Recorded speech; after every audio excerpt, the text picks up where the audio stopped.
All right, welcome to Silent Generation. I'm Joseph, I'm Nathan. and welcome back, Nathan. You were away for 10 days? Yeah, it was supposed to be like 2 weeks, but I cut it down to 10 for reasons I'll get into. All in Rio de Janeiro? Yeah. Mm-hmm. I've been there once before, and this was covered on episode 2 of Saudade and Nostalgia. I was there previously on a research grant, my final year of undergrad, and I was there doing like ethnographic research for a project I was doing on Saudade. And then I was also like doing some research on the side about like gyms and health and exercise. But when I was there, I was really trying to like learn about Brazilian culture and to spend as much time with my interlocutor as I could, meaning like research subject or participant. And I didn't do like anything touristy. I didn't do anything like go to the Christ the Redeemer. Yeah, you were like too authentic. You were like doing too much of a true like home Brazilian experience. Yeah, like I was staying with this guy and his family and just eating the food his mom prepared pretty much the whole time. Like we only went out to a restaurant for dinner like once, and it was like this pizza buffet. They go wild with pizza in Brazil, so yeah. But yeah, it was like the format of a Brazilian steakhouse, but instead they bring pizzas around the restaurant, and some of them have like ice cream on them, others have like carrots, corn. No, there was like one specific pizza place that went very viral in like early internet, like I'm going to say late 2000s, that's not early on internet, whatever. Early internet culture, where like he would have like a plate in the middle, like a pineapple and this like a whole uncut pineapple just in the center of the pizza. Yeah, I don't like the like honestly like very bizarre authentic like Brazilian pizzas that much. Like they look visually very stimulating. I think oftentimes when Brazilians go out to eat, they want to be loud. Like food that like is like, oh yeah, that's too many steps to prepare at home. Like for example, like when they eat churros, they always like inject them with things like chocolate or caramel or things like that. Man. But yeah, I like their approach to hot dogs. I think the fast and loose style they have with pizza pisses me off. With hot dog, like there's no, I don't know. I think hot dogs are such a better canvas than pizza. But yeah, so why were you going to Brazil in the first place? What spurred this trip? So this time in 2024, I was going because in large part, this is going to be a very good like view into how lush my inner world is. So I've had 3 relationships. In between the second and third, I was single for like 7 months. And I was sort of like online dating this guy who lives in Rio de Janeiro. And the way we met is really bizarre. So I was working at the Museum of Contemporary Art for about 2 years. And one day when I was working, I get this text from this guy who isn't one of my exes, but I dated him for like 6 months. And he said like, oh, are you working like right now? And I was like, yeah. And he was like, oh, this guy there thinks you're cute. And a few moments earlier, there was a guy who came up to me and said hi and like blushed and then just walked off. And man, people don't blush anymore. That's great to see. Yeah. But this guy, he was visiting from Rio de Janeiro. He'd gone on a Tinder date with this guy. Okay, I'll say like situationship. We were in a situationship, I suppose. But the guy was in a situationship with, he was dating this guy from Rio while he was in town. And so I get this text, and this sort of thing like never happens. Like as I covered in Male Desire, like usually gay dating is very 0 to 60. You don't have the opportunity to like catch deniable feelings dates or like and that kind of stuff. Yeah. Of, like, I don't know, building up a rapport. Or just like even meeting people in real life, unless you're like going out of your way intentionally to go to a gay event, like go to a gay bar. Yeah. Like then you can like somewhat organically meet someone, but it's still constructed. Yeah. I was gonna say it doesn't feel super organic in a way. It's not out of the blue. Like like most gay guys when you like see doing them, a meet cute. Yeah, we're like, oh, like meeting someone in line for coffee. Yeah, I mean, if you go to a gay bar and you look at like gay guys and what they're looking at, they're all looking around the room so much, like they're not talking to the people in front of them. That's actually, I think I have noticed that. Yeah, because I think that like when I'm at gay bars with like the rugby team and stuff, like I'll be talking to people, but I'll get bored other times and I'll look around and everyone else is also like head swiveling. And I was like, I don't know why I'm looking around, but it's pretty clear why they are looking around. Yeah. I tend to like keep my vision focused like dead center. Cause like if I look to the side, I get after images. So like I like to look at people when I talk to them. But yeah, so this guy, he visited the museum. My ex, I'll call him an ex. He's not really though.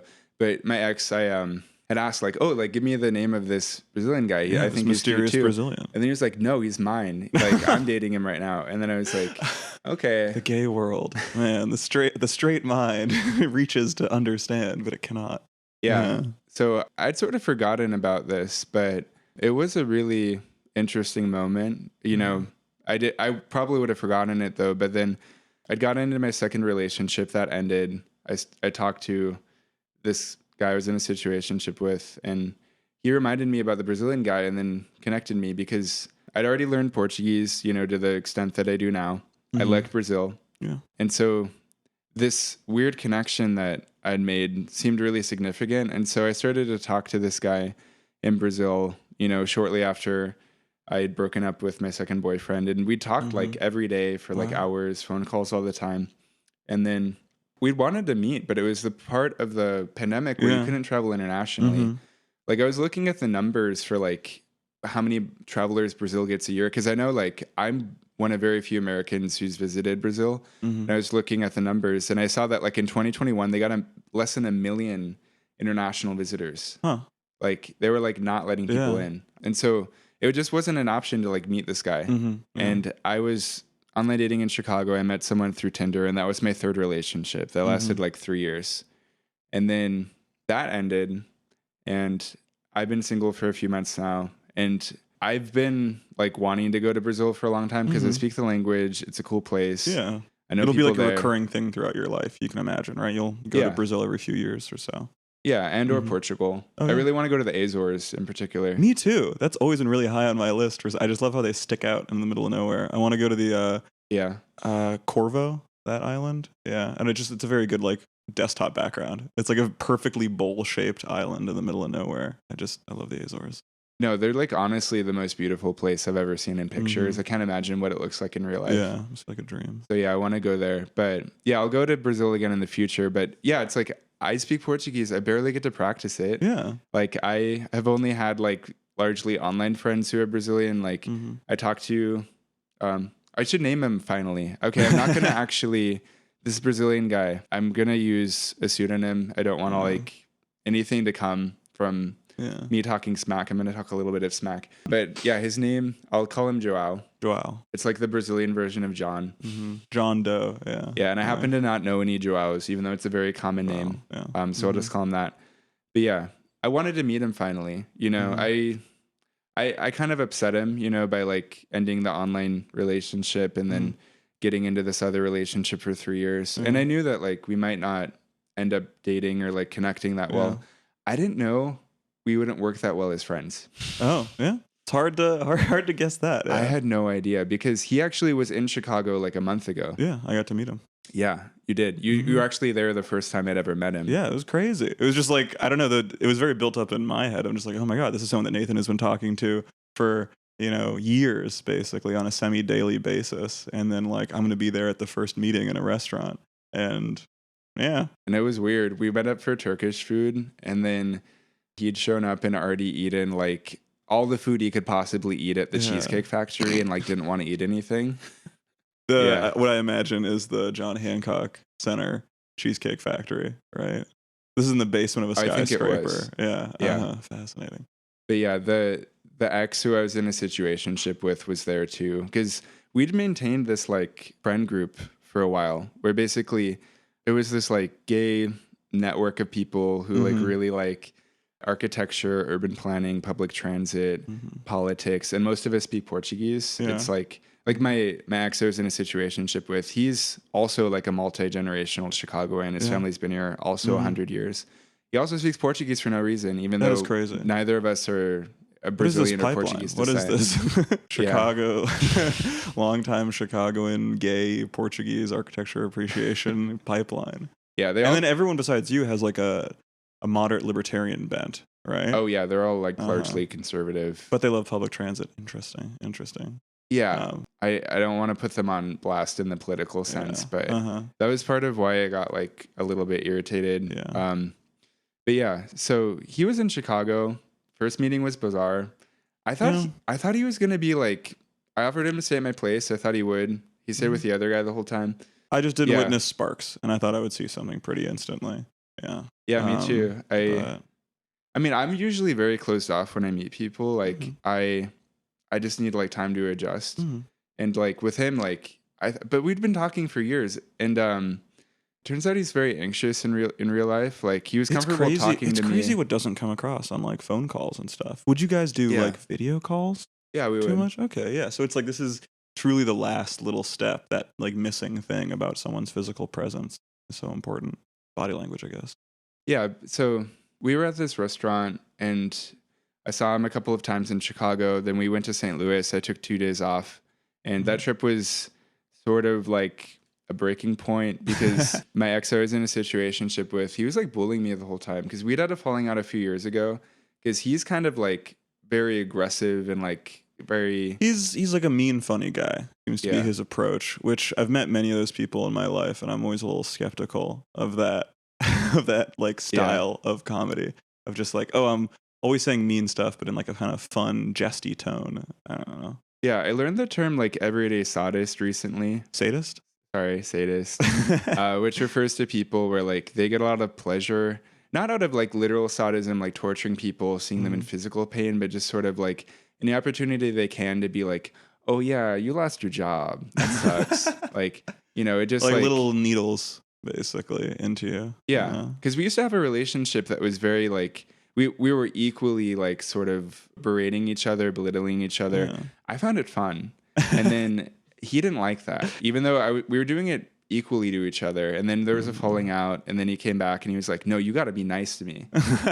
But he never started doing that to me in return. So it became very one-sided. I just think, I don't know, I find like perma irony to be pretty exhausting when people are always kind of, I went on a long vacation with a friend and his like close friend, and they were just doing the back and forth like, oh, that's so stupid. Oh my God, why would you say that? Oh, that's so awkward. Like and they would just do that back and forth. And I'm like, can someone say a genuinely nice thing for the first time in 3 days? Like, I'm going to go insane. Like, can we just compliment something? Like, I can't do this.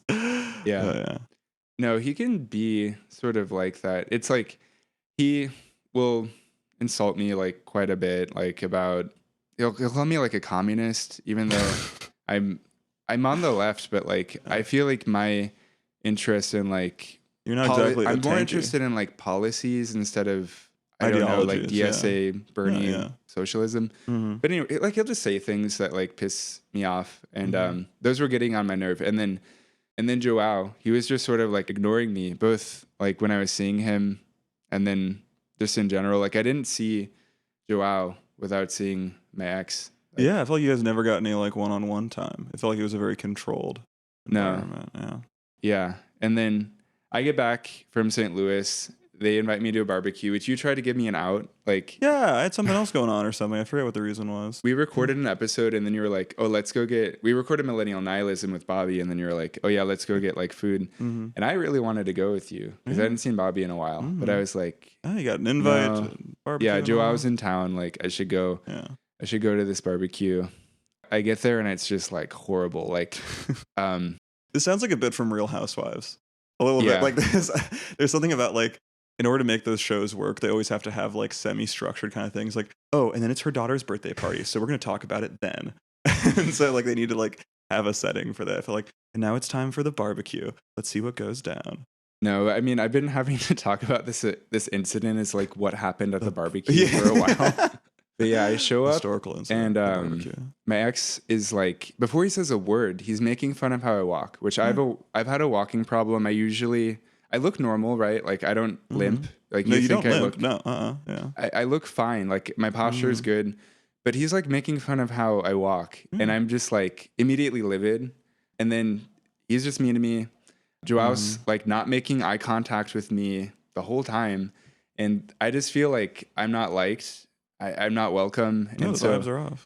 I just leave the barbecue without saying a single word. Like I'm basically having this is your Real Housewives moment. You know, this is just like, and then I left the party instead of screaming. And there were a bunch of other guys there. Like the ex I was in a situationship with, the house he lives in has like frat vibes, like all these like straight guys. And they have like they're like roommates, or these are like other people in the building. But they have like 2 or 3 mini fridges and all these neon signs. You know, straight guys, we love mini fridges. We love like cutting down on like distance to beverage kind of stuff. Like one of our projects was like a 4, I guess 3 stories in a basement, Lincoln Park, single family home. And by the time we were done with it, I don't think you were further than 10 feet from a beverage fridge. Like just always at the ready. Yeah. It's a different lifestyle that I'm thankfully not a part of. But yeah, there are all these people there, and I wanted to say something, but like I just felt so bad. And I'll get to this at the end, but like I've been really like sensitive because of the violent experiences I've had this summer. I've directly said a few of the things that have happened on this podcast, but there are things that like honestly you're the only one who knows about a couple of them. Just because there's been so many big things and little things, and it's all just stacked up in this way that's I'm fine, but like like if one more thing happens, I'm going to develop PTSD. Like I will. Yeah, you're like on the knife's edge. Yeah. And I'll get to this at the end, but the Brazil trip really has helped me like quite a lot. But yeah, I was really sensitive, and I learned through doing like a de-escalation training for the library on like how to when like homeless people are about to like freak out, like how to do things to like not trigger them and make them like explode. But basically, like when someone has like a hyperactive amygdala, which is the flight or flight response, like physical threats are what get interpreted and cause them to get like set off a lot. But equally important are also like insults, you know, like them feeling disrespected, which I've never really been like this. Like I usually like absorb the blows when someone makes fun of me, but I think that's why I was so sensitive to the both of them and why I like couldn't deal with it. Because like these things that can seem just like vague attacks on your personality, if you're in a heightened state, it's going to feel like a physical threat. Basically. I've always described this when I see it in other people as being very 1990s, where someone's like, you disrespected me. I think like having a fight at a house party or at a bar, like this was something that like went out in the 90s and early 2000s. Like we just don't do that anymore. We know how to like interpret criticism, you know, in a way that I think previous generations didn't. I think I might have told this story on the podcast of my friend was at like a nightclub venue, like a DJ he really wanted to see. And he was talking to a guy there, and the random guy, and the guy was like, yeah, man, it's my birthday week. I'm so excited to see this artist. My friend's like, birthday week? Isn't that kind of for girls to do that? And the guy's like, all right, let's fight. Let's go right now. Like, let's fight. Like, and it's just like, he like insulted his character in a roundabout way. And the guy immediately just defaulted like, that means we have to fight now. And my friend was just like, no, man, we'll get kicked out. We won't see the show. He's like, oh, fuck, man. Yeah, you're right. Like, and so we talked him down from that. I was talking to my roommate Sai, and he described like the only like fight he'd been in, and it was a bar in a different country. And he goes to bars all the time. He's up to stuff every night. And I was like, yeah, have you gotten into anything since? And he's like, no, I wouldn't get into a bar fight in the US because you don't know who has a gun. No, it's true. No, I guess I don't know. I've gotten to like I've never been in a fight. I feel like people can tell that about me. I feel like I give off a I've never had my ass kicked kind of vibe. And I feel like I am due for it, but now I'm 28, so I'm never really gonna get my ass kicked. But I don't know. I don't think I'm great at de-escalation. I think there's been times where like people are close to fighting me and I just insult them and then it stops for some reason. I always say you have to create a situation where if they start the fight, they lose socially. Basically. Like I had a guy like threatening to fight me due to a misunderstanding, and I just like gestured to all of his friends and I'm like, all right, fight me in front of all your friends. They're gonna think so highly of you when this is done. Like, and then he's like, oh, you're not even worth it. And I'm like, yeah, man, whatever. Like, whatever you got to tell yourself. Like, but I don't know. No, I have you seen me very aggressive in public about enforcing rules with like the sidewalks, which is good though, because, wait, it's not coming to me where I learned this, but, or no, it was Christopher Lash's Revolt of the Elites, but he'd said something like rules in a society, or you can only have a society if rules are enforced. And I feel really bad because honestly, like I have a job where people will flagrantly like disregard the rules of the library and do all kinds of things that they're not supposed to. But like, I feel like I don't want to get like punched, and I'm not really comfortable telling people to not talk on speakerphone. And I just feel bad because I don't want to live in a world where like people are just like doing whatever they please. Not that we should go full Japan mode and have an entirely shame governed organization, but there used to be a little more like social enforcement and shaming of behaviors, and that's gone away. But I'm bringing it back in a big way when it comes to traffic violations, I guess. I guess you saw the time where I yelled at someone for honking as they left an alleyway. I just told them like, hey, it's rude, it's annoying, and it's not making anything any safer. The guy was like, shut up. And I'm like, well, I wasn't going to say anything more. Like, I kind of told you what to do, and you're going to do it. So, like. Or that time with Julia with the guy biking on the sidewalk on Michigan Avenue. Oh, yeah. He kept on ringing his bell at us to move, and we were pedestrians on a sidewalk. And I said, no. Like, I turned around and I was like, no, like, we're on a sidewalk. you're on a bike," and he kept on ringing and ringing, and then he almost hit our friend, and I was like, "What was I saying, man? Like, this Yeah. is why." And he was just like so clearly like out of it and flustered, basically. As a Um, non-biker, I don't understand why bikers don't get off their bike more and then walk and around walk it. things more often. Oh yeah, I like yell at other cyclists for this too. Like, especially being in a pedestrian tunnel, like here in Chicago, in order to get to our beautiful lakefront, if you're a cyclist or a pedestrian, you have to go underneath a humiliating little bridge underneath Yeah. the highway to get there. And they're very tight. And if it's nice weather, there's a lot of like people in the way. And then either like lakefront lances, as they call them, like super high strung middle-aged men in lycra, as they call them, Yeah. like road bike guys will try and fly through. But then also like teenagers on e-bikes and just like that kind of stuff. And so I kind of like I ride my bike down to the tunnel and then I just assess the vibe of the tunnel. I'm like, could I very slowly bike through this at 5 miles an hour? If not, I'm just gonna walk it. Yeah. And then like sometimes I'll get people like trying to bike quickly through there, but it's so clogged with people that they like almost fall over out of being slow. And I just like look at them and I'm just like, if it's that hard to bike here, you shouldn't be biking here. Yeah. Like if you can't keep your balance, then don't do it. And they're always like, what? Like people are always so like taken aback when someone's enforcing shit. But yeah. I'm sorry if this all reads like hall monitor behavior, but I think I'm doing God's work. No, I think it's good to enforce rules. But it's just like people should have a little bit of social reasoning to be here. Like, hey, am I being a nuisance to everyone around me right now? Am I endangering people? Am I prioritizing my time, my speed over everyone else's? Like, have I ever thought about another human being in my life? Yeah. Yeah, so back to the story. So I left this barbecue. The ex I was in a situationship with, I still haven't really talked about what's happened. We haven't really interacted that much.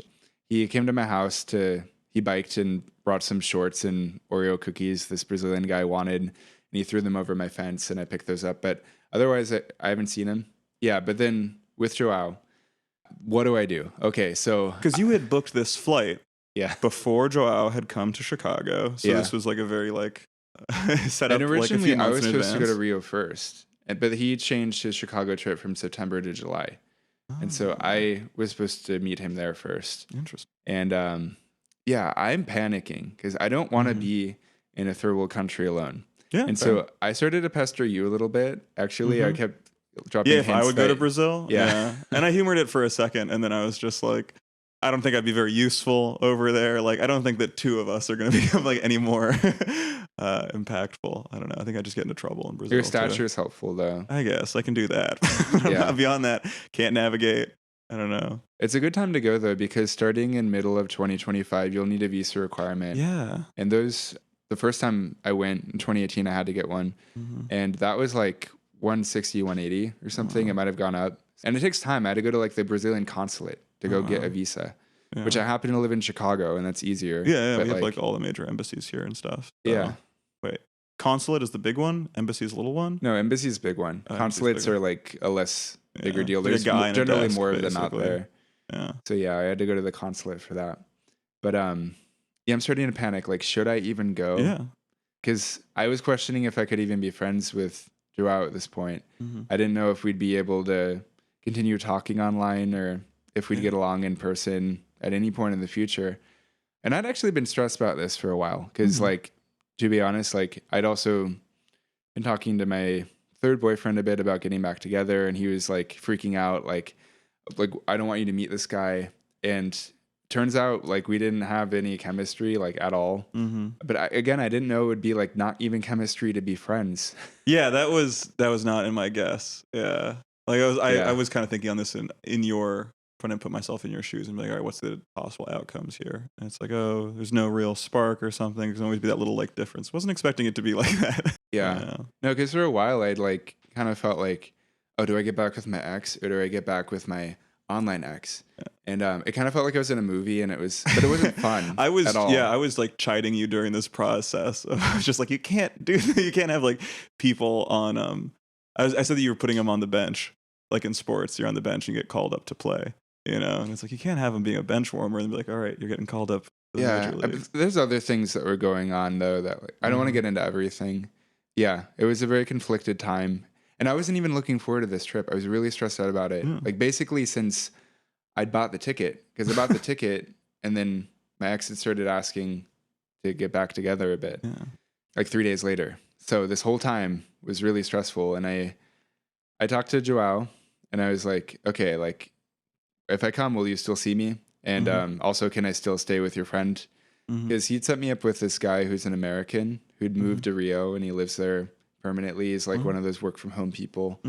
And he was setting me up to stay there for 2 weeks for free. And he lives in Copacabana, which is like a centrally located neighborhood. And it was a good deal. I mean, who doesn't want to like stay abroad for free? And so he said yes. I decided to still go, but I was not mentally prepared. Like so many things had happened that this trip had not been on my mind for months. And like when we were recording, because we recorded and then you just flew and you left the house right after. Yeah, and I was telling you, like, I'm not prepared to be in a different country. Like I'm not in that mindset. Yeah. And then I was, and Joel met me at the airport. That was nice. That was the longest I'd seen him, like the entire trip, the first day. Every day after that, it was like an hour here and there. But the first day, he set me up. I got a Brazilian SIM card. That was really helpful. Yeah. Last time I was in Brazil, this was actually the first trip I'd ever had like data or even like cell service in a foreign country. Because I never had that either. Yeah, and I'm like hopping from coffee shop to coffee shop. But I kind of like that. It's like there's already the huge modification of like being somewhere where like the streets are different, like language is different, and then on top of that, like kind of going 5-10 years back in technology as well. I think it's like I kind of like the challenge. I think. Yeah. No, I've traveled like that a long time. I've honestly always had like a very humble cellular life. No, because like I didn't get my first cell phone until like high school when I was like 17, and then I didn't get my first smartphone until like I was like 20 in maybe 2016. Like that's why my Instagram starts in 2016. And I only got actually a smartphone because I wanted Tinder. Because I'd lived so many years on OkCupid and I saw the dating pool was better. But yeah, so I got to Rio. He's helping me out. I also set up a gym membership the day I got there with it's a gym called SmartFit, but it's pronounced like Smartifici. With Brazilian Portuguese, when there's an American word, they oftentimes add vowels to the end, like Facebook is like Facebooky. Yes. Yeah. Oh, man. So yeah, he set up a gym membership, and then I bought some fruit because like I need to eat fruit at least like 3 times a day. That's like a palate cleanser. If I don't eat it, I feel like really gross. Oh. And so got it immediately. And then Joao drops me off with this friend. I'll call him Andrew. That's not his name. But Andrew is from New York City, and I honestly have a hard time with East Coast people. I don't want to say that the East Coast people, like, I don't like all of them, because I have, like, very close friends, like my friend Nevada. Hope to have her on the pod eventually. My friend Alec. They're both from New York City. I like some people from New York City, but generally, like, I get along best with people from Chicago. Like, they have this, like, Midwest niceness that I got into with, like, the Fresh Coast episode. Yeah. Like there's just a temperament that's so much easier for him to get along with. And this guy, it was like the worst sort of New York personality you can encounter. He described himself as being like a society boy. He grew up very wealthy with a dad who's like a plastic surgeon for like the upper crust of New York City. And he had so many like antisocial tendencies. Like the sort of like red flags that are like really, really serious. Like he had a dog that he would just like let run off leash. No, like never leash it. Like running across the street, he'd just like whistle at it to come back. Oh my God. At one point I was with him and Felipe waiting for an elevator. His hand is like in his pants for like no reason. Oh. He's just like touching himself. Grabbing his dick? I don't know guys who do that. I don't think that's normal. No. The whole house is like a complete mess. Like it's the 11th floor of this like 12th floor building. It could be nice. It was nice at some point, but like everything's like a mess. Like the light in my bedroom doesn't turn on. There's no like screens on the windows to like keep out insects. And so I get there and I start thinking about this video that I saw from this like Instagram influencer who goes by like Passport Poppy USA, and he's been making reels on Rio de Janeiro for a few months because he's been there a while. So I've been looking at these sort of like prepping myself to like get in Rio and like experience it. And I don't know if it's actually him or someone else, but I think it's been just like a trend on Instagram where there's been these videos where it's like Brazil with a Z and Brazil with an S. Because in Portuguese, Brazil is spelled with an S. And like the idea is just like the way Brazil is advertised to the West, it's like basically the 1% view of Brazil. Because Brazil is a K-shaped economy. It's a K-shaped culture. Like the Gini coefficient, right? I think that's for inequality. Yeah, for inequality of like how vast the gap between the rich and the poor is, I think. It's like as bad as it gets. And so you can have an experience of Brazil that is like very Western. And I went to neighborhoods that are like that later. I'll get to that. But I get to his house and I'm just thinking that to myself, like, this is Brazil with an S. Like, I get covered in mosquito bites. Like, my first night there. And like, you know, I'm from a different city. There are things that are different. I made a few mistakes while I'm there. I'll get into those. One of them is like, I've never lived on the 11th floor of a building. I thought, okay, maybe mosquitoes don't go up that high. Yeah, I would kind of intuitively think that too. They have like kind of a barrier, but no, they can really get up there, can't they? And I talked to this about this with someone else too. Like they'd told me the same thing. Like, oh, like you got a bunch of mosquitoes in your room, like on the 11th floor, and I was like, yeah. But yeah, so this room, the first night there, I get bit up everywhere, all over my face, all over my body, and that's one thing. I'm not going to look hot on my pictures. That's one thing. But the bigger thing is actually that Joao got dengue a month ago. Oh, whoa. Dengue fever. Yeah. There are vectorial diseases that spread in Brazil. Yeah, through mosquitoes, generally, if you go to an urban area in Brazil, I don't think there's actually even a requirement just broadly for Americans to get vaccinated for yellow fever, dengue, or any of the other vectorial diseases. Like, it's not like you're going to other like African countries where it's a requirement. But like Brazil had a yellow fever outbreak when I went in 2018. I got a shot in my arm the day I got off the plane because the vaccine there was free. In the US, it was like $500. Oh, wow. And that like grants me like a little bit of immunity. I would need to get like 3 shots on like a regimented schedule to get like full immunity for life. I didn't get that, but I have a little bit of immunity for that. Yeah. But dengue, nothing. I think I could still technically develop it. I probably won't. Knock on wood. I'm not going to knock on wood for audio quality, but yeah, I really don't. I was just like pissed. I was like, I couldn't sleep because I was swatting all these bugs off. And then I also think the bed had bed bugs. Like, because I was in bed the next day, like sort of planning what to do. I felt something on the back of my head. I like pick it off. I'm pretty sure it was a bed bug. But yeah, I'm not going to like maybe get dengue and bring bed bugs home just to stay at this place for free. Like, I would rather pay, X amount of money than like live with this guy. Because it was the insects, but it was also just like his temperament. Like he was so like demented. I've been watching this show on Netflix. It's the #1 show in the US right now. It's called like Worst Ex Ever. Oh, I had not heard of this. I'm not plugged in though. I watch true crime a lot because I like documentary series because I like the like biographies. Yeah. I find I like the Hito Sturl quote that like real life biographies are more complex than anything you could ever imagine. And I think that like it's so true. Like I don't like the crimes per se. I just like the like people, relationships I get to see. No, I feel that. I was reading In Cold Blood, the Truman Capote, like the originator of true crime literature, as people call it. And I just like the depiction of like small town Oklahoma in the 1940s. But then once all the murders started, I just got really sad and I stopped reading it. I just kind of want like an ethnographic study of like a farming community in this area. Like, I don't know, just the murders made me sad. But we're of the same mind on that. It's a reason to look into the lives of ordinary people. Yeah. You don't usually have a reason to.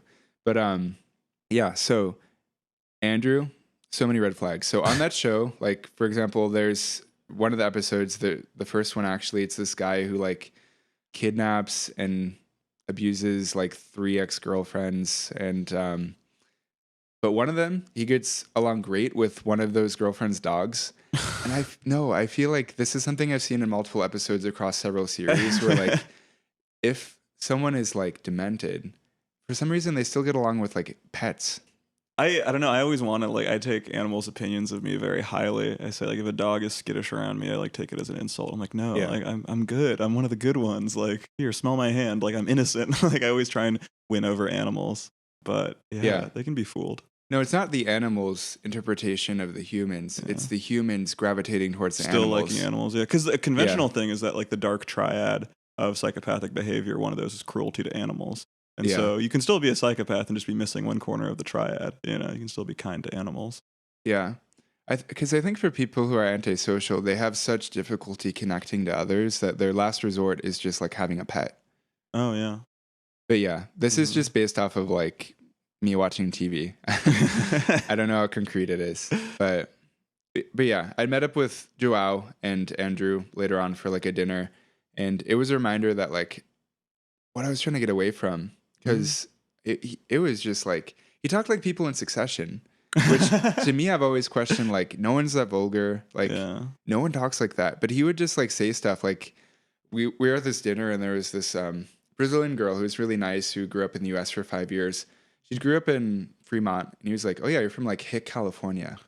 Yeah, little stuff, little barbs, little like stuff like that. Yeah, and other stuff like he'd just be like talking about how he got with some like bi girl and just all this like vulgar stuff, and just like it would have really weighed on me if I was around that. So it was like the insects, his personality, not even having electricity, just like stuff like that. I was just like, I need to get out, and so I kind of panic, and I get a hotel room for the following night. I also switch my vacation from being 13 days to 10. So I think that's fine. I've given myself a few days to come back and recover, but I'll question it a little bit. Like, should I have not? But this trip was like really like chaotic from the get-go. Yeah. So yeah, the following night I spend the night in a hotel, but before that I tell Joao like, "Oh, I'm not going to stay with Andrew." And he's like pissed. He's like, "I'm not going to see you today. To be honest, I'm mad. Also, I'm seeing my friends." But Brazilians tend to not like to say the word no. Did you know that? When I was like, I went on a lot of dates with a Brazilian girl, and I would talk to you like kind of for some cultural insight and stuff. And I was saying just how like generally agreeable she is and stuff. And you were saying that that's like a kind of a cultural thing. Yeah. Yeah. It's a bit rude to say no directly to something. So say like, if you recommend to a Brazilian like, "Oh, I want to go get like Chinese food or something," and they don't like it, they want to say no, so they'll be like, "Oh, I'd rather get Italian food." I like that. I always say that like specifically in the context of choosing restaurants. I always say the veto system of like you can't say no without suggesting something else. Like if I say Chinese and you're like, "I'm not feeling Chinese," doesn't matter. We're going to Chinese unless you can come up with something else. Like you have to have a good idea. You can't just be a naysayer. Yeah. Yeah, I'm questioning a bit if like what's going on with Joao is like his personality, him having anxiety, cultural differences, us not connecting and not having a spark, all these things. And then he's thinking like, is Nathan crazy? Because like I left that barbecue, I've been dramatic. Yeah. I show up at his friend's house who he set me up with to stay for 2 weeks. I'm leaving immediately. Like, yeah, from his side of things, like, you seem at least chaotic and maybe crazy. Yeah, like, at least mercurial and like how fast things are changing. I would say. Because I'm a very decisive person. I like to get things done. When you make a decision, you go to it. Yeah, go to it hard. So yeah, I'm not going to be staying with Andrew. So who do I stay with the rest of the trip? I get in contact. Well, I've been talking to my former interlocutor Sergio, who I'd stayed with the first time I went to Rio. And I've been talking to him like, "Oh yeah, we can do things like we can get dinner. I'd like to see your family." I talked to him. I'm like, "I'm covered in bed bugs. I might have gotten." I'm a hard sell right now, but hear me out. Yeah. But he comes to my rescue, basically. I could have gone to a hotel and stayed there the whole time. Yeah. I'd rather stay with someone I know. Because it's helpful to be able to wake up in the morning and be like, "Oh yeah, I'm thinking of going over here. What's this area like?" That's very helpful in a country that's kind of dangerous, is just having that ease of access of like, "Oh yeah, what if I go there this way? Or if I go there that way?" So I wanted to stay with him. And so I brought like 300 reais with me, which the Brazilian unit of currency is called a real, which is spelled like real. Oh. It's actually a Portuguese word, real, or real. It has the same meaning. Brazil switched currencies because of like an inflation problem, and they called their new monetary unit like real, like real money, basically. So I had like 300 reais. Or no, actually it was $300 worth of reais, which honestly, like the exchange rate is crazy. Like everything there was so cheap. Like I think the most I'd spent for an Uber was like $13. And that was going from like the airport, which is in the far north of the city, to Copacabana. which is centrally located. And that here in Chicago, to say go from O'Hare to downtown, Oh, that'd be crazy. how much do you think it'd be? That'd be like $70 during a rush. Like if you're with all the other people getting off your plane there, yeah, you'd pay like $60-$70 for that. If not 100, because I've been to other U.S. cities Yeah. like New York City or San Francisco, and I've been like, how much would like an Uber be from the airport to No, like I took where I want to an go? $110 Uber, I think, once, from like the Lower East Side to one of the airports. Yeah, no, Yeah, in an emergency situation, basically. I'm not willing to do that usually. I was taking the Uber there a lot. I think I took it like 17 times. I counted because like here, I only use it if I'm going to be late for something and public transit has fallen through. That's the only time I ever take it. I never use it for ease of access. But there I was doing it all the time because everything was so cheap. Like, Yeah, you're living large.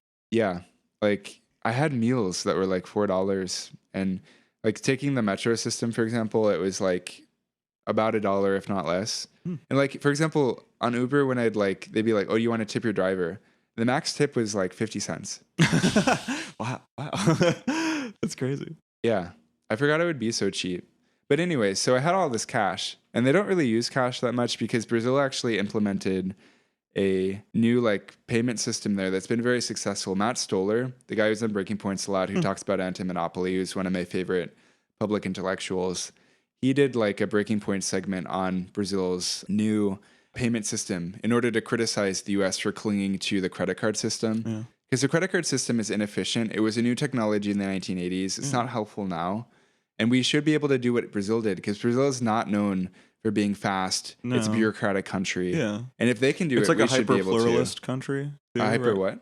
Hyper-pluralist. They have a lot of small political factions that bind together. They're not as bipartisan.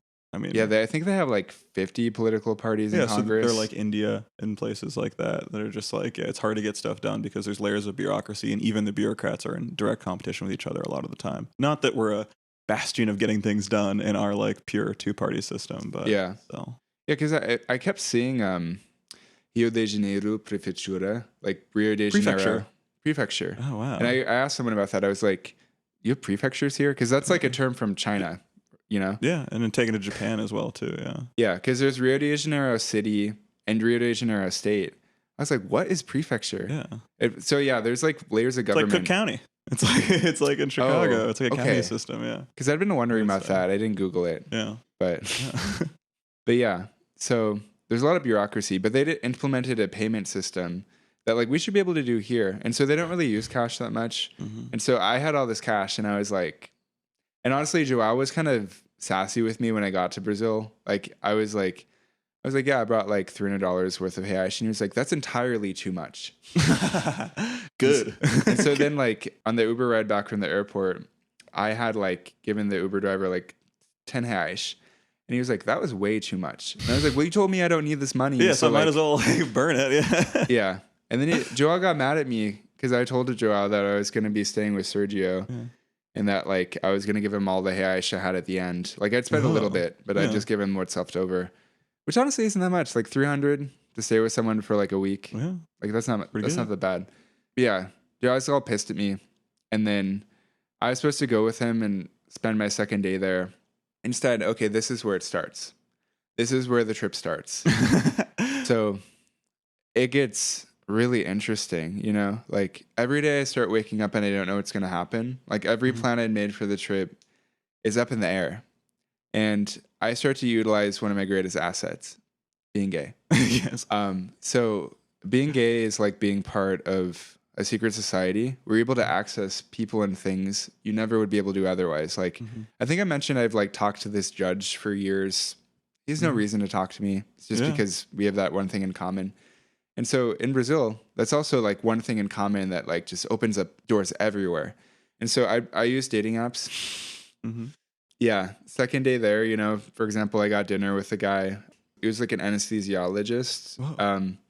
Yeah, I was just like, I'll pay for it. Like, I just want someone to eat with me. Yeah. And I started meeting people there and got a bunch of friends. And it continues the whole trip. Like, on the last day, I go to Pau de Açúcar, which is sort of like the second mountain tourists go up to most commonly, because there's, I forget the name of the mountain, but the mountain that Cristo is on, Christ the Redeemer. That's the big one. I actually think that's a better spot. I recommend that because it's like...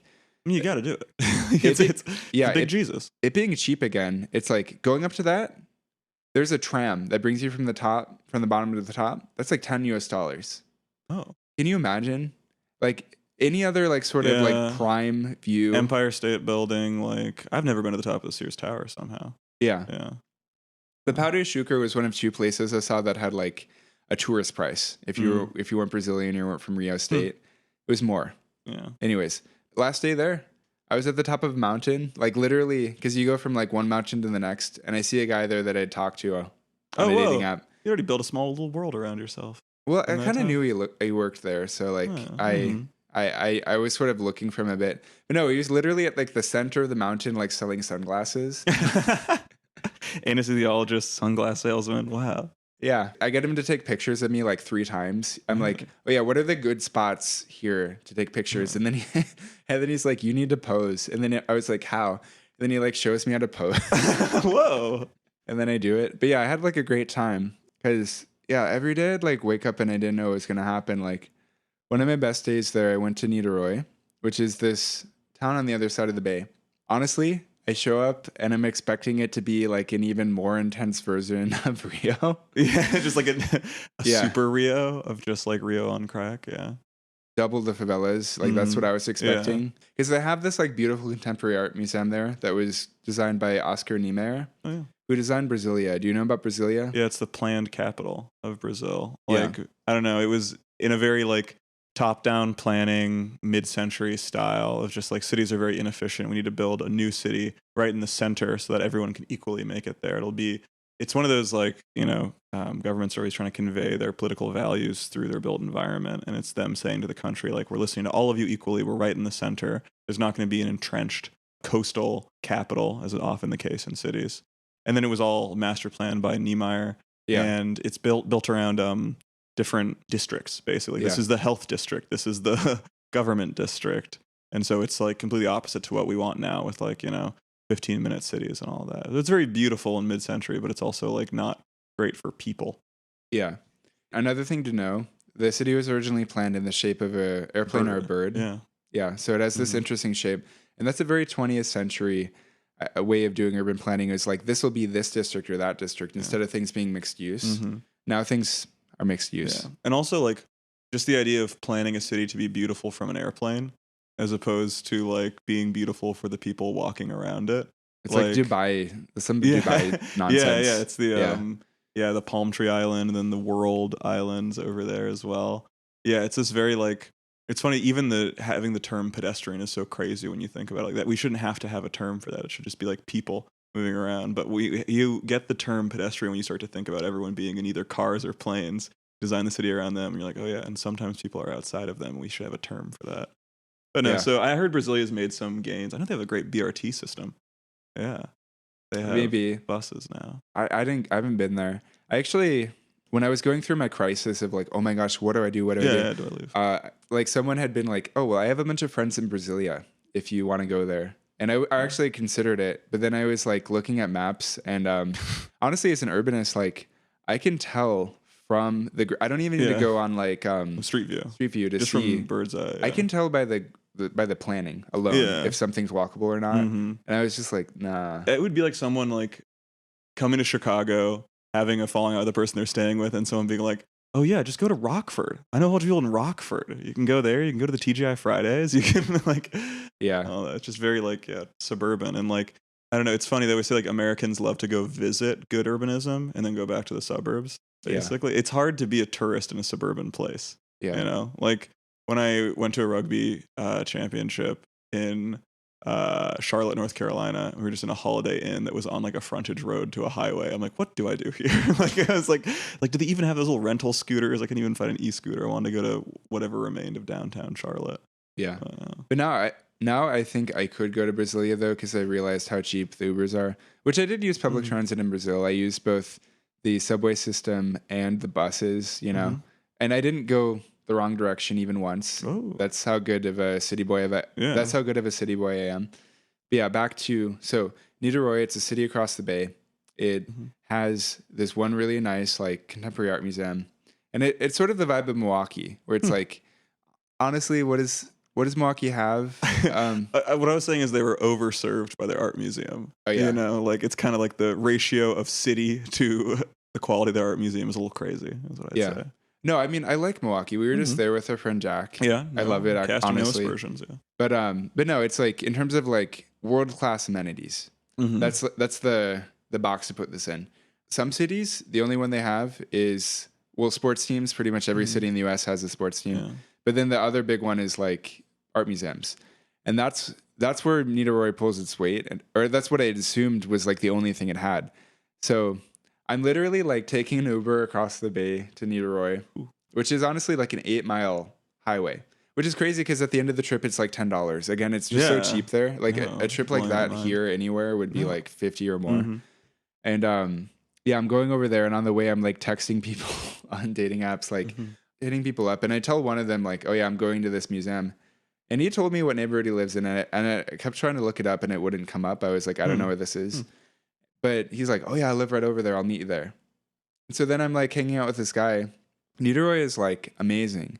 It has like so many Oscar Niemeyer buildings because like there's the art museum. There's also like the guy I met up with, he's a college student, and his college, one of the buildings is by him.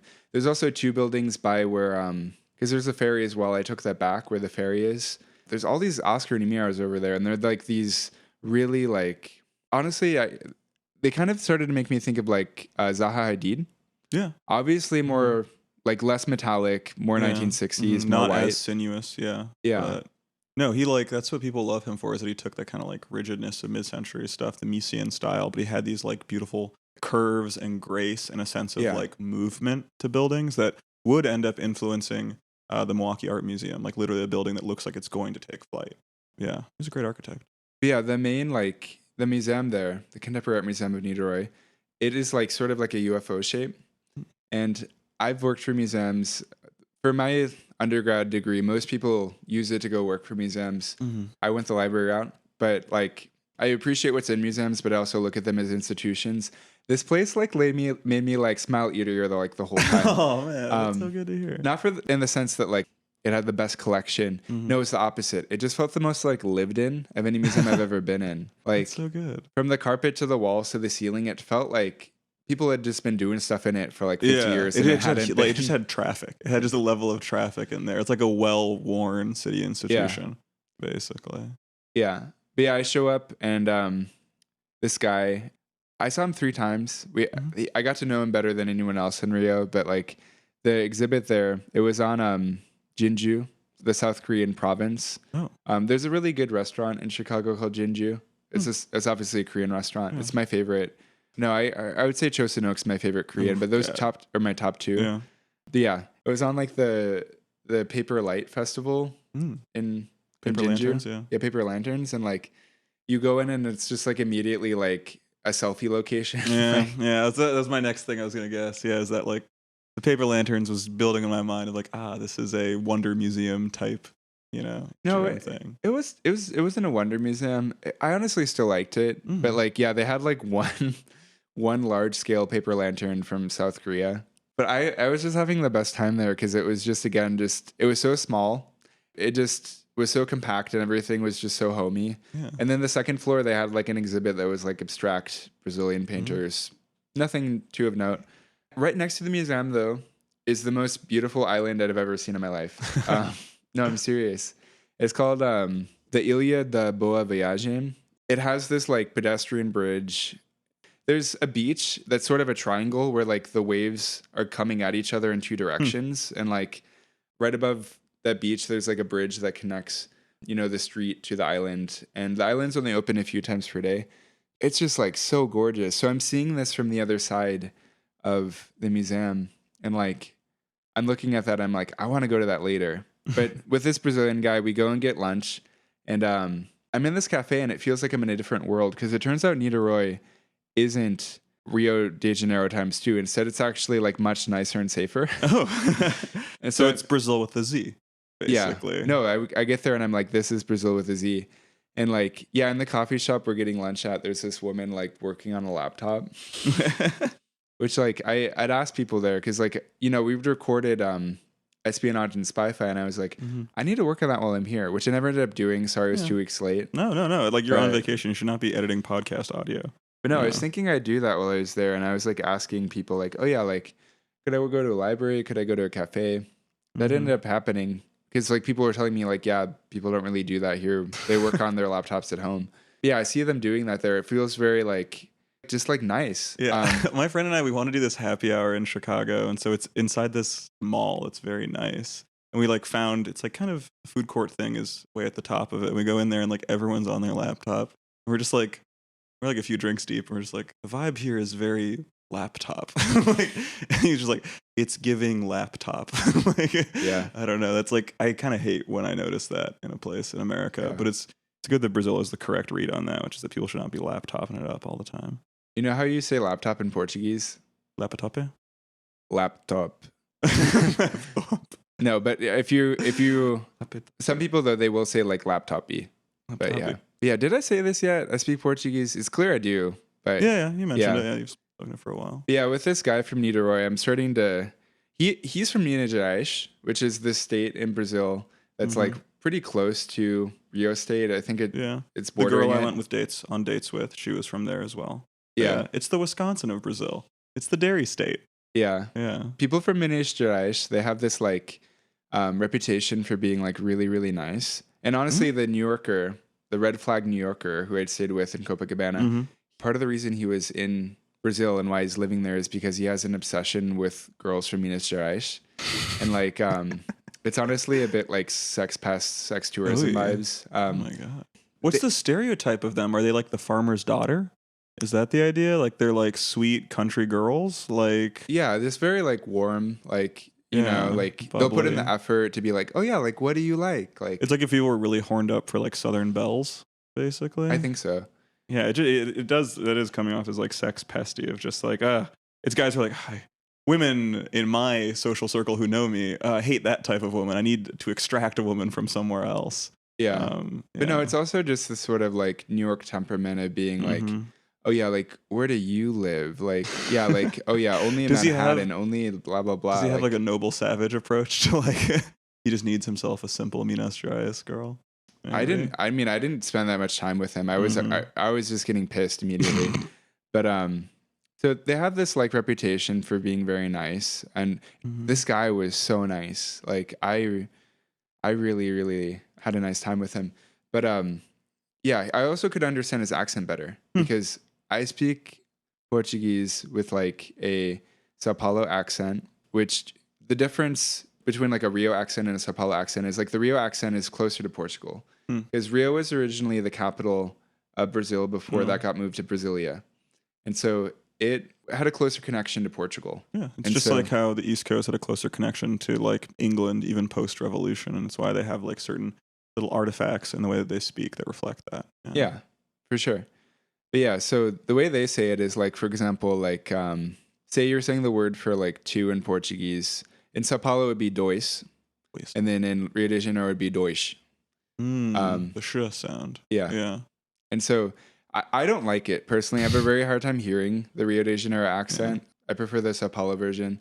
Brazilians consider the like Rio de Janeiro accent to be somewhat sexy. Oh. Which I don't see it. But honestly, like I can speak Portuguese really well, like in the sense that like I can figure out how to say anything I want to say for the most part. But then listening, oh my God, like I had such a hard time. But like with this guy from Minas Gerais, like I could understand him so much easier because it was just like an accent that was closer to like what I was used to. So yeah, I could hear him. We were having a nice lunch. He then had to go to school, and then I was like, okay, I'm gonna take a walk back to the island. On the walk back, because like here I could like, I felt so safe. He was like, yeah, you can like look at your phone in public.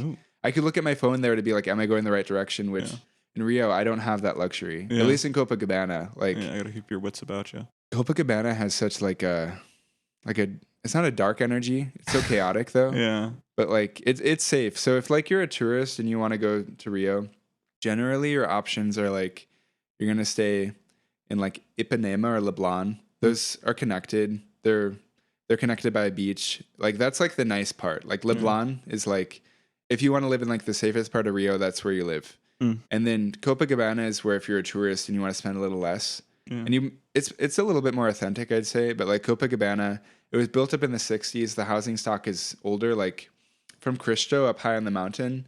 Like you can see the whole city up there, and like you can see that like Copacabana, it's much more white. There's less Uh-huh. windows, and then if you look at Leblon slash Ipanema, like the skyscrapers, they're more like gray slash Mm-hmm. translucent. You see more glass. Like Yeah. you can tell it was built more recently. Mm-hmm. Yeah, I'm on my favorite thing on my little iPad. I've become a real iPad kid when I've got Google Earth open. This is what I wanted out of technology, was to be able to like fly around, a 3D model of a place. But you can really Oh like yeah, it really captures like the height of the mountains around there. I just wow, yeah. yeah. Because I haven't fully gotten into the geography of Rio yet, but it's especially as an American, it's so visually distinct and Mm-hmm. unique. Like it is a mega city with a bunch of beautiful beaches, tall mountains, and a national park in the middle of the city.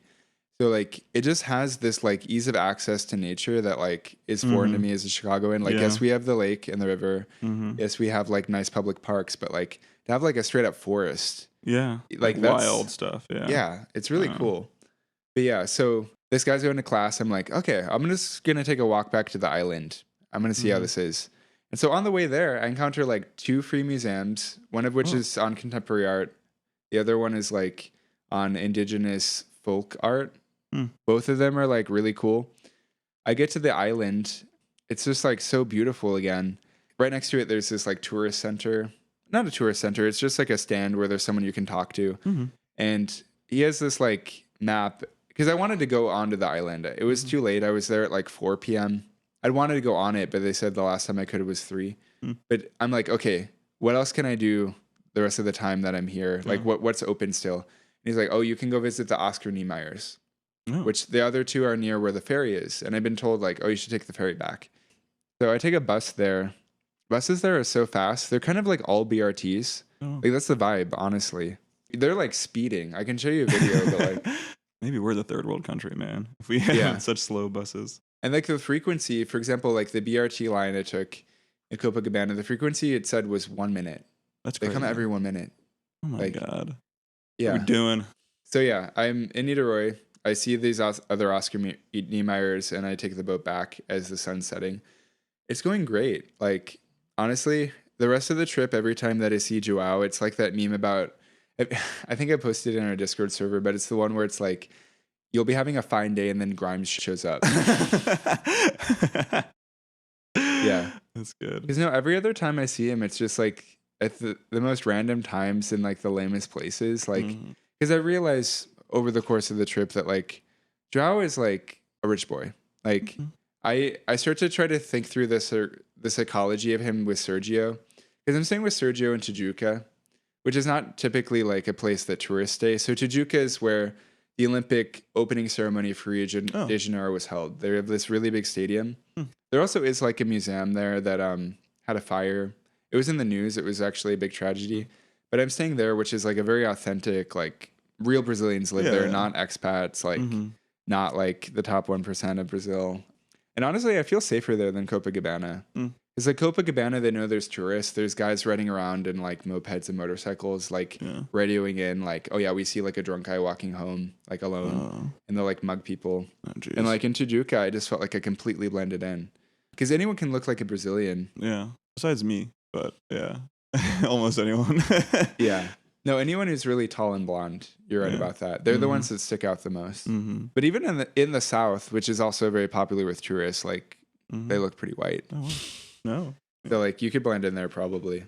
But yeah, anyway, so I'm staying in Tijuca and I'm piecing together that like Joao, he's from Baja de Tijuca. There's 2 neighborhoods in the city.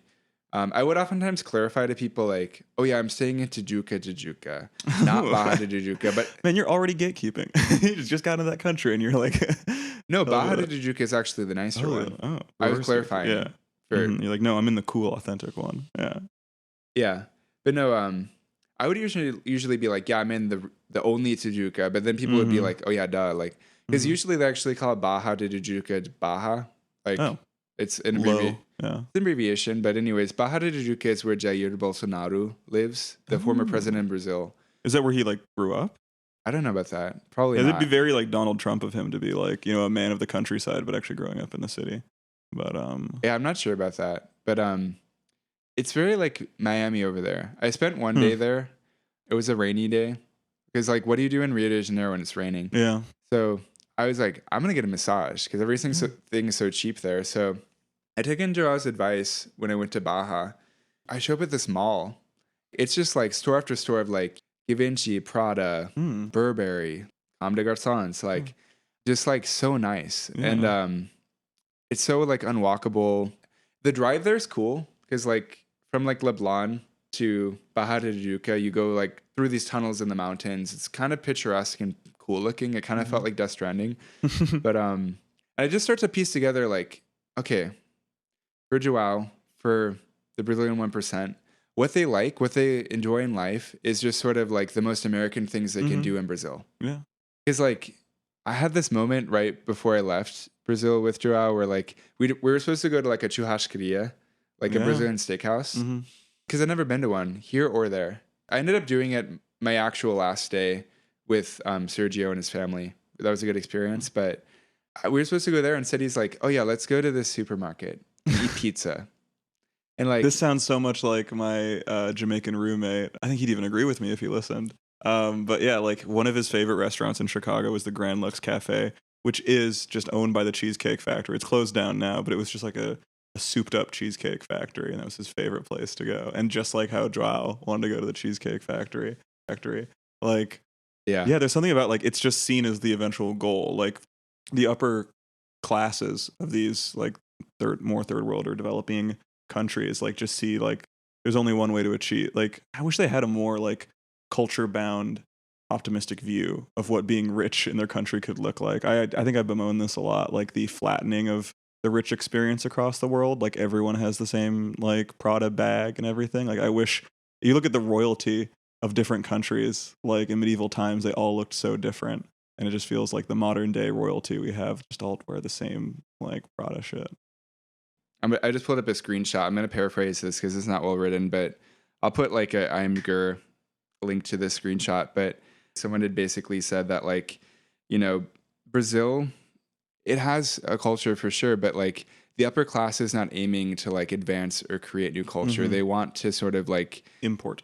or they want to get educated and leave Brazil. They want to become Western. Mm-hmm. They just view like their life. The goal of it is to get a ticket out of Brazil into the Yeah. 1% of the international elite.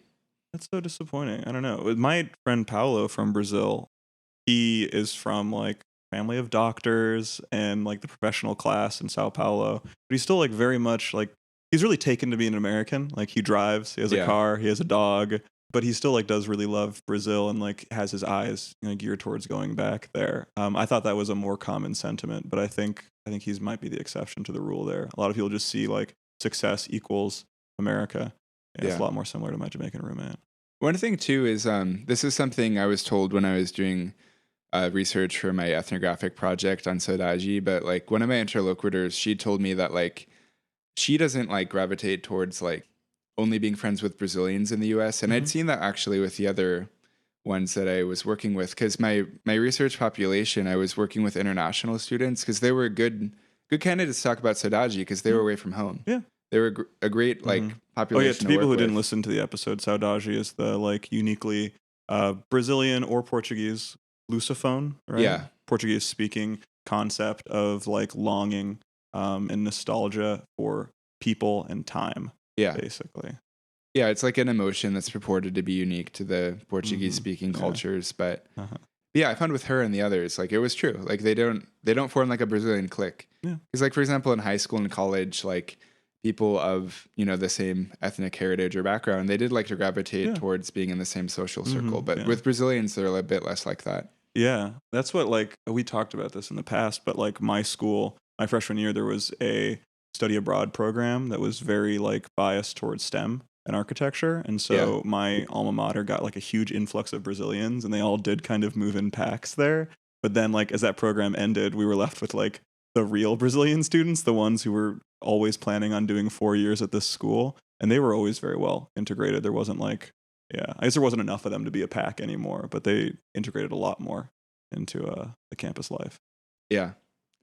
So my last day there, or the second last day there, I met up with Joao in a supermarket to get pizza, and I get there, and he immediately says like, "Oh yeah, this is like the Mariano's of Rio de Janeiro," and Yeah, and to the listener, Mariano's is like of the Chicago grocery store things, like Mariano's would be upper mid tier. You know, it's less expensive than Whole Foods, yeah, but it's like they're cleaner, they're nicer than the other. Like Jewel Osco would be the one lower than that.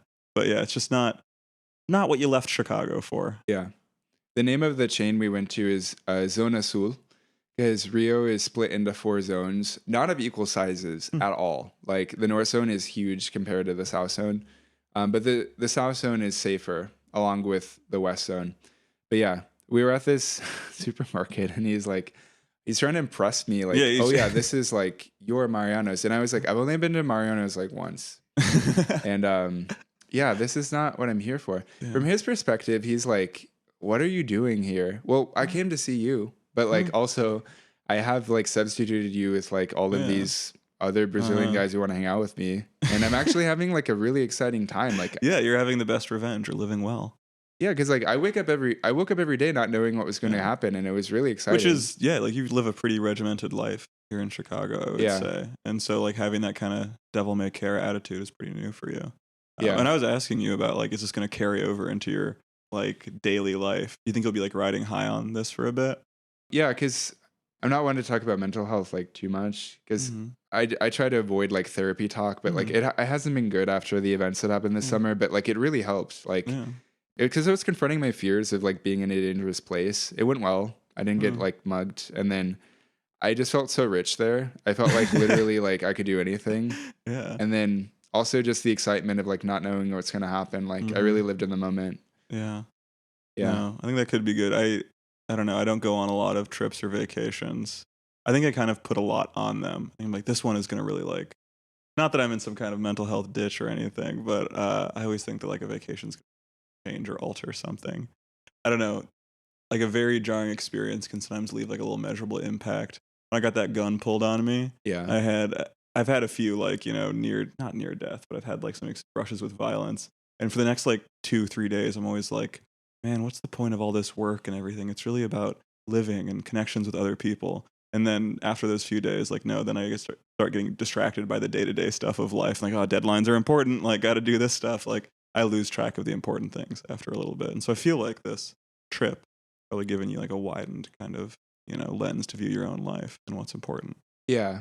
Especially too because on the plane ride there and on the way back, I started to read the Body Keeps a Score, Oh which has yeah. been very popular in our social circles. Yeah, I know a girl like that. Reading that book kind of like helped determine her path. Like she was studying psychology and then read that, and she's like still graduate with a degree in psychology, but then went to massage school right after to like. And the idea is to combine the two, Oh, really? basically. Yeah. Interesting. But yeah, it's a book on like trauma and how Mhm. it's like stored in the body, and it talks a lot about like PTSD. And as someone who Mhm. like on the cusp of developing it, like Mhm. it's helpful for me to read that. So yeah, I haven't got into the solutions chapters, but the intro covers solutions a little bit, or Yeah. they allude to it. And one of the things is just like being in dangerous situations and surviving, you know? Yeah. And like you know, it's a little bit of a toss up. Like, was I a little bit like too on edge, or was I warranted? Because like Mhm. every Brazilian there, you know, I'd be like, oh yeah, like, is it safe to walk home now that we're done? And they'd be like, well, you know, It's like a yes and a no. Like like you can do it successfully. It's a numbers game. It's such a hard like it's one of the things about crime. It's so hard to like. It's a percentage thing. Like yeah, no, I don't because know. It's like weather. after the dinner on the second night, which is actually one of my best dinners, it was so good. He'd actually like order this specific thing where he like told them to bring them rice with like broccoli mixed in. Hmm. It was so good. With black beans, it's like it's amazing. But Yeah. yeah, that was a good dinner. But I was asking him like, oh yeah, I need to get to my hotel. How should I get there? Like, is it safe to walk? Or like the bus is Yeah. safer, right? And he was like, he was not saying the bus was safer, and I was like, what? Like, because the bus is always a safer option here in Yeah, because Chicago. there's more like versus the train. Like on the bus, you have like eyes on the whole car, so Yeah. to speak. You've got like a person there, and then with the trains, like there's just a lot less supervision. Like yeah, there's cameras everywhere, but they're not going to intervene if something goes crazy. But on the food thing, you're saying like the broccoli and rice. Yeah. I find Brazilian food very interesting because I think that a lot of their dishes if just standard white people made them, we'd be made fun of for being unseasoned. But when Brazilians do it, it's fun and cool. Because you sent a photo in our group chat of like everyone got pissed about that. Not pissed. I would say people were bemused. And by it. But you got like this spread of food for $4, and it appears to be white rice and then French fries with no discernible like seasonings, or not even like a little dusting of Lowry's salt, grilled chicken breast, also not no sauce present or something, and then a side of like black beans. I guess they're not like refried beans, but no, like solid black beans. Yeah. No, it was delicious though, honestly. I believe that. No, I do think they don't salt their fries, because I would have meals with people and they'd like rip open salt packets to put it on their fries, and I'd be like, "What are you doing?" Well, I kind of like that approach. Choose your own saltiness. Yeah, that's a good idea. But you know, that was a good meal. I put hot sauce on the chicken. Like, there you go. Yeah, it's like they have spice, but it seems like they kind of contain it. That's like with the Chicago dog. When I learned that there's like hot peppers on it, I'm like, in the Midwest, like these people are eating spicy hot dogs, but because it's not a spicy sauce, it's these little like sport peppers that you can just flick off. And if you like go to a hot dog place, you'll often notice a lot of like scattered like sport peppers, because the average Chicagoan, I think, just takes them off. Yeah, I would say. But yeah, so this dinner was really good. But yeah, I'm asking him like, should I take the bus home or should I walk? And then he's like, you could run. No one can do crimes to you if you're too fast. I ended up taking the bus. But yeah, I don't have anything like dangerous happen at all. I didn't see a single crime. I also didn't even see crazy people. This was one of the biggest revelations for me, because like I've honestly been like, I mean, generally like I'm very lax about crime, almost I guess in a San Francisco way. Just like, oh, you know. Yeah, but I work with like homeless people, mentally ill people. I don't look at homeless people as like by default they're mentally ill or have substance abuse problems. I genuinely think the majority don't. But like, yeah, just things have gotten to me this year. I am sensitive to that stuff right now. And yeah, just like I never saw people screaming in public. I never saw anything like that. And they probably take care of their own a little bit better than we do in America. Like I've always heard, I forget where I first heard this criticism of just like America can feel more dangerous than than developing and undeveloped countries, because like if you're in Russia on the subway and a guy starts blabbering to himself and like being, you know, aggressive towards people, so the guys will just beat the shit out of him. They'll just do that. Like, or in America, like all the like, I don't know, it's like well-behaved citizens do not beat up ill-behaved citizens in a kind of, as we describe it, a developed society. Well, you can't get involved, but you also can't even look at the crime happening. Like that could, if you make eye contact with the guy beating the other person up, like they could come for you. But yeah, that is something that's been troubling me since reading The Rule to the Elites, is like, I want to live in a society where things are functioning and rules do need to be enforced for that to happen. And I don't feel like strong enough because of my walking problem to really like insert myself in violent situations. So like, I haven't known what to do. It's been bothering me. It feels like if the goal is full development of a society, then we have abdicated the role of enforcement of rules to these like very institutionalized things like the police. And so that was the understanding. And then now we don't even really have the police anymore on public transit and stuff, or they don't do much. So it just feels like we were back to nothing. That is honestly the craziest thing that we don't do that would make the CTA better, that like inexplicably they just will not do. They just haven't done it. Is like we've gotten these like CTA security guards where they'll just be like on their phones. There'll be like 4 to 8 people just wearing yellow vests hanging out. On the train to hang out. They're like they're not guards. A big point of embarrassment for by the city, any means. I would say. They look at. I think sometimes I've seen them up to sketchy shit. You know. But yeah. So nothing bad happened to me when I was there. It was really good for me and my mental health. Hopefully I'm just back to normal now. So, but yeah, or the worst thing that happened other than all the mosquito and bed bug bites was like me losing my glasses in the ocean. So you brought contacts, right? As a backup, or? I had 4 days worth. I would have brought more, but stupid Joao, I had to bring him shorts and cookies again, and I didn't have the space for like my contacts container, so I only brought 4 days worth. Exactly. I had to buy like 2 pairs of prescription glasses, which the ones in Brazil were not bad. Yeah, I was gonna guess. And the ones I got in the US are not bad. I just use Warby Parker. But like I want transitions, so like the ones I got in Brazil, I'm gonna reuse the frames in the future. They're Armani. I got them for like man. I got Look at them for you. like $100 and maybe $10, something like Yeah. that. I don't know how much they'd be here, Oh. but I'm not even like sold on the design. I was so like just going to an optician there. That's just like, not something you picture for your vacation is Yeah. like seeing an optometrist. Sergio went with me and he speaks English, fluently. He lived here for a bit, but like when I was there, like he had to leave to go to class and like I had to then like finish up this optometry appointment in Portuguese. And like it was such a mess. Like there were a lot of things I did successfully there, like, cancel my gym membership when I left or like Yeah. order things. But like that was like tricky. Like I don't know the vocabulary for like what's going on right now. Yeah.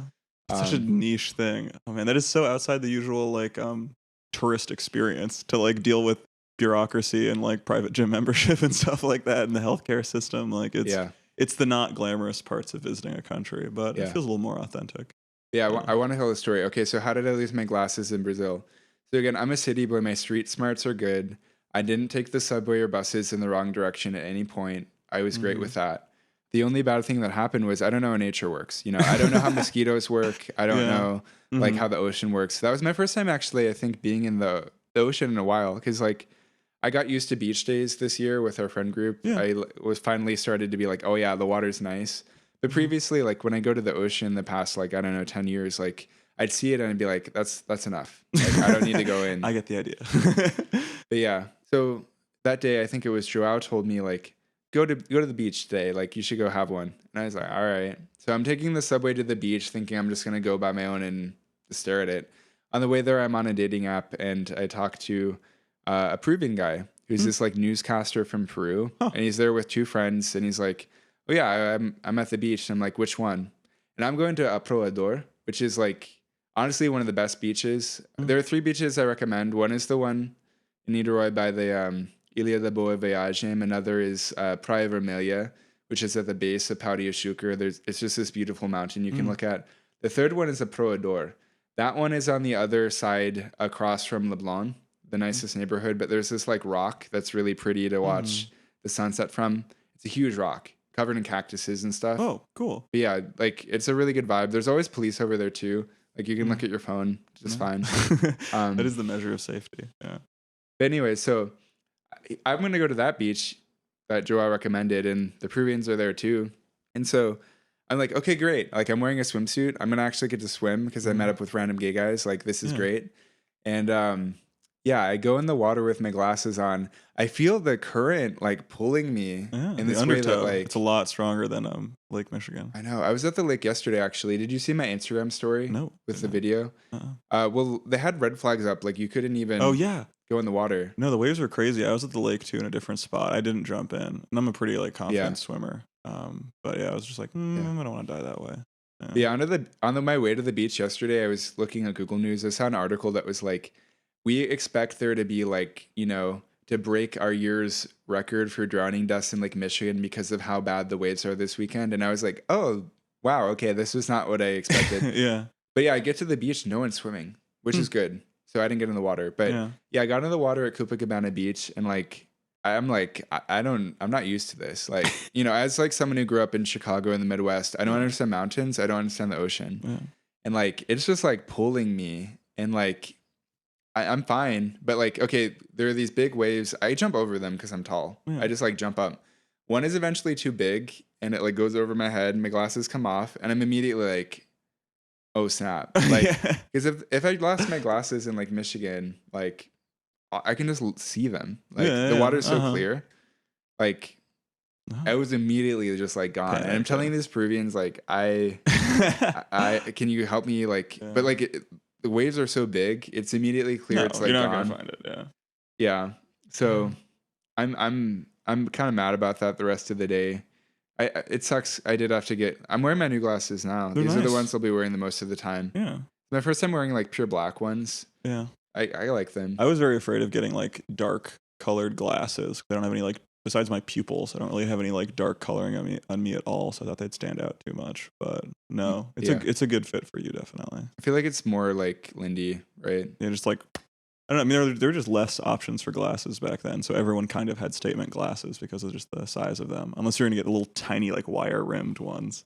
Yeah. But yeah. Yeah, I've been wearing like Warby Parker for many years and like they just like are not as innovative as they used to be, and they keep They've fallen off. no, like because I've worn so many of their frames at this point. It's like I don't have any more I want to wear. Like this is the last resort is black, and then I'll wear those Armani ones. But maybe I don't know in 5 years time, Warby Parker will have something new that I want. But so the rest of that day was kind of mid. Yeah, that'll put a damper on your day going lightly blind. Oh, you know what I did with them?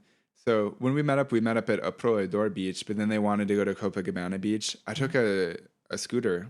Oh, an e-scooter? Yeah. Oh my God, man. As we mentioned on the pod, we did an e-bike trip, a rental e-bike thing where I almost killed Nathan because he wasn't used to the power, electric power. And so, yeah. I mean, you talk about having issues with like balance and that kind of stuff. So hopping on an e-scooter and not dying that's big. Yeah, and I had to do it on Portuguese stone a bit. So like cobblestone?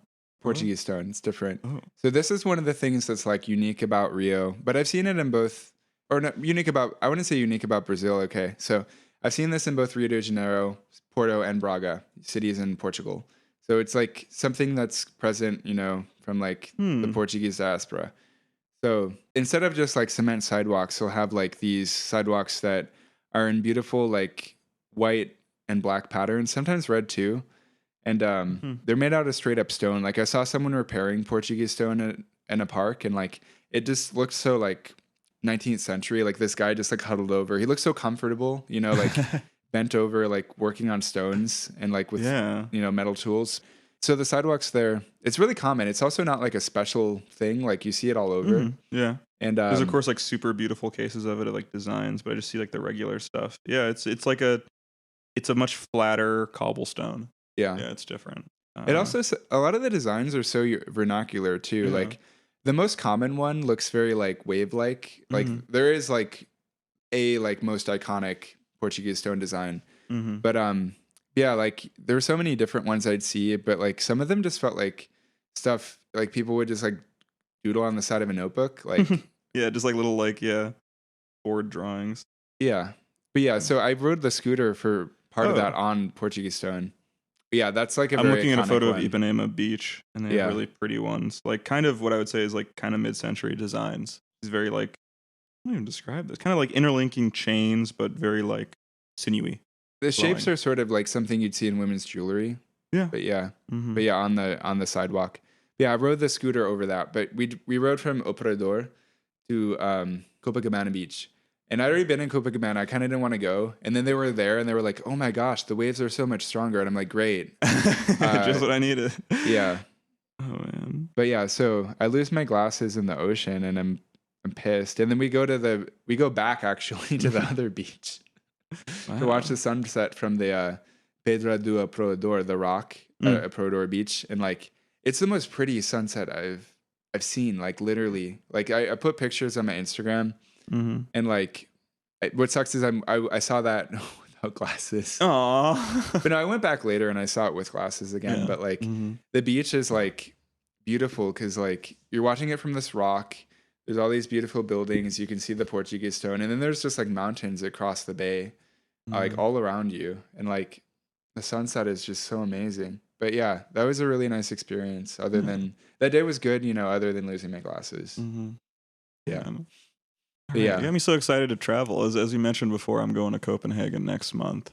So it's not going to be this beachy retreat like yours is. It's going to be a lot more art museums, but biking around, a lot of that. I'm super excited just to see the bike infrastructure. The weather won't be too bad, I don't think, in fall to wear some cute outfits and stuff. Yeah. But, I'm actually typically not like a beach vacationer. It's kind of ironic that I've gravitated towards Brazilian culture because otherwise I wouldn't be going on like a nice tropical beach vacation. No. I usually prefer what you're going on. Yeah, like kind of brainy cultural reasons for very urban vacations. Yeah. Anything else about the trip? All in all, big positive, but any other little insights, highlights? Yeah. So some takeaways. I feel a lot better. I'm not hung up on Joao at all. I kind of got over that, after the barbecue incident. But yeah, it's unfortunate. I have to sort of reconstitute, how I think about myself socially. I have space in my life for new people. And yeah, I need to practice my Portuguese.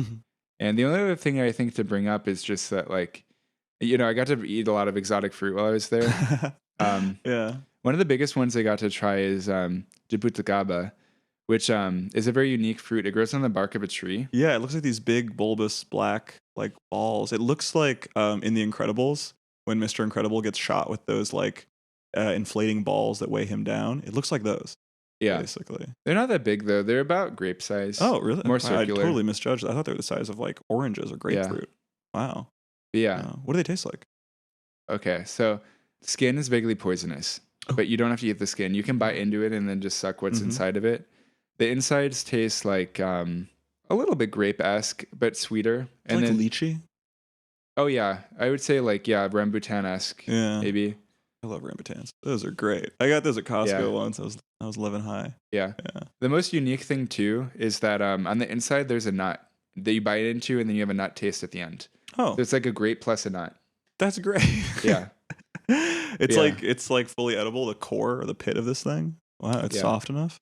Yeah, I made an Instagram post about my fruit haul in Brazil. I excluded one thing though. Okay. I had this fruit that I actually got with Joao at Zona Sul. And I got it and I was going to eat it after the pizza, but it was like rock hard. So I didn't get to eat it until I actually saw the guy from Niederoy a third time. I got to see him 3 times, which is nice. But he helped me open it. He had to use a hammer. But it's actually called Jatuba, and it's in Brazil, but it goes by the name like stinking toe in English. The worst fruit I've had. Because I was at Zona Sul and I was like, I haven't had that. I'll just buy it. Yeah. It's actually not as much of a... No, it probably is technically a fruit, but like for people who are like really into the exotic fruit hobby, like once they run out of like, tropical fruits to eat, like another direction to go in is like root vegetables or like vaguely root vegetable stuff. And Jatoba kind of felt like that. It was like for people who are like really running out of things. Yeah. We found all the good fruits. Like that's the one you're just finishing the list at that point. Yeah, it's this like brown pod or like rock hard again. Once you get inside of it, it's basically like a tube of chalk. It's one of those things where like if someone told you it was very, very, very healthy, like I could force myself to eat it. But I would not eat it on my own accord. And kale type fruit, I guess. Yeah. It sticks to the inside of your mouth like paste. It's chalky, not especially flavorful, difficult to get into. Yeah, I see why I'm like looking at the bananas in my kitchen right now and I don't have one of those. Like, a lot of fruits were a little better suited for the mass market. Yeah. But yeah, no, the fruits there were great though. I mean, they had more varieties of bananas than we have here. They have like guava varieties that are more fist sized. The ones you get in the US are tiny and have too many seeds. I like those. And then they also had, maracuja, like passion fruit, but like huge. I didn't actually know they got that big. Love passion. So I was very happy though with all of that. The food in general was just great. Because again, last time I didn't get to eat out much. I got very authentic, like homemade Brazilian food. This time I got to try a bunch of things, including a steakhouse my last day, which honestly I didn't like. You don't like. I think I was describing to you how I would, like just make myself like a big steak and then have a little salad on the side, and that's just not something like to you. Like meat needs to be like snuck into something, like a chicken quesadilla. Or for me, that. A typical meal needs to be like bread with a bit of meat with fruit at the end. Like that's like how I like to eat. No, that's nice. No, fruit for dessert. I'm a big advocate of. Yeah. But yeah, this was a good deep dive into Rio de Janeiro. I think hopefully we get big enough that we can. This is a dream of ours, but like if we get big enough that like we could afford to travel for the podcast. Yeah. I think we should do the format though where we cover it as like cities instead of countries. Yeah. Yeah. I mean, it's like I don't know. There's 2 angles to that because people say that like the cities belong to the world and the countryside actually belongs to its country. Like you'll see more. I don't know. I'm sure that in the nicest parts of Rio, you saw coffee shops that could have just been in Lincoln Park in Chicago. Like very, restaurants and things like very that. Globally homogenized. As people say, like light wood, interesting light fixtures, succulents everywhere. Yeah, that kind of stuff. But yeah, no, I'd love to do more traveling. I think it would be fun for us to go to. I don't know, but yeah. I mean, I actually kind of want to try to do an episode for every letter of the alphabet. So I've been trying to think of what to do for X, and then I realized we could do like a Chinese city. Oh, I would love to go to Xi'an. Xi'an, yeah. I'm like low grade obsessed with like Szechuan food and stuff, so I'd love to go. But anyway, I'd love to go to Chengdu someday. Love to go to Xi'an. Yeah. Xi'an is what they have like rouge amo, like the little like ancient Chinese sandwiches. I love those. Cuban lamb rouge amo. You can find one of those. Amazing. Yeah. And Yeah. what was that one Chinese food we had at the basement of Block 37? That was like the Jiao flat Bing. Jiao Bing. You know where that's Yeah, from? yeah. I don't know. I think that's from one of the big cities. I think it's like a kind of a street food that emerged from one of the mega cities. Yeah. But yeah. Well, yeah. Well, yeah. This episode was really focused on me. The one we on Copenhagen, you get to take the wheel. Mhm. So yeah, I'll look forward to that. But yeah, now that we're back, next month is gonna be all just episodes, just you and me, and then we'll get back into guest in October. Yeah. So Looking thank you forward for to it. listening. See ya. Bye, everyone.